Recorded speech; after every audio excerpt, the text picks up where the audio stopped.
RJ Kajal good morning Hyderabad అంటూ తన స్వరంతో ఎఫ్ఎం రేడియో ద్వారా అందరికి దగ్గరైంది ఈ విజయవాడ అమ్మాయి. ఆ తర్వాత తన వాయిస్ తో దాదాపు 100కి పైగా సీరియల్స్ లో, మూవీస్ లో హీరోయిన్స్ కి డబ్బింగ్ చెప్పింది. జానకి కలగనలేదా, బంగారు పంజరం, నీ బల్లే లాంటి సీరియల్స్ లో హీరోయిన్స్ కి డబ్బింగ్ చెప్పింది కాజల్. ఈవెన్ అవును అవును 2 లాంటి మూవీస్ లో హీరోయిన్ పూర్ణకి వాయిస్ ఓవర్ ఇచ్చింది. ఇలా వాయిస్ తో పాపులర్ అయిన కాజల్ హోస్ట్ గా కూడా చేసింది. అదే పాపులారిటీనే తనకి బిగ్ బాస్ సీజన్ 5 వెళ్ళడానికి ఆపర్చునిటీ వచ్చేలా చేసింది. ఇంకా ఇప్పుడు యూట్యూబ్ ఛానల్లో తన లైఫ్ స్టైల్ ని, బెస్ట్ మూమెంట్స్ ని ఫ్యాన్స్ తో షేర్ చేస్తూ ఉంటుంది. కాజల్ భర్త విజయ్, వీరిద్దరి ప్రేమకి ప్రతిరూపంగా ఒక పాప కూడా ఉంది. అయితే నిన్న కాజల్ భర్త విజయ్ బర్త్డే.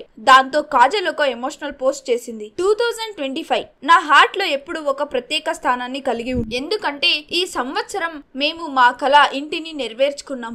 అలా అని మేమెప్పుడు ఫుల్ హ్యాపీగా లేము. మనం చాలా సార్లు గొడవ పడ్డాం. ఇంటీరియర్స్, రంగులు, కుషన్లు, టైం గురించి, కొన్నిసార్లు చాలా సిల్లీ విషయాల గురించి గొడవ పెట్టుకున్నాము. కానీ మనకు ఒక రోజులో ఎన్ని గొడవలు వచ్చినా ఎప్పటికీ మారని ఒక విషయం ఉంటుంది. మనం నిద్రపోయే ముందు దాన్ని సాల్వ్ చేసుకుని ఎవ్రీ నైట్ పీస్ఫుల్ గా హగ్ చేసుకుని పడుకునే వాళ్ళం. అందుకే ఈ గొడవలన్నీ మన ప్రేమకి ఎప్పుడూ ఎక్కువ కాదు. అంత గొప్ప ప్రేమను మనం ఒకరికొకరం పంచుకున్నాము. నువ్వు లేని జీవితం నేను ఊహించుకోలేదు. నువ్వు నా ప్రపంచం. నువ్వు నా కోసం నా భర్తగా దొరికినందుకు థ్యాంక్ యూ అంటూ తన భర్త పుట్టినరోజున ఎమోషనల్ పోస్ట్ చేసింది కాజల్. మీరైతే వెళ్లే ముందు వీడియోని లైక్ చేసి మరిన్ని సెలబ్రిటీ అప్డేట్స్ కోసం please do not forget to subscribe the SR general talks.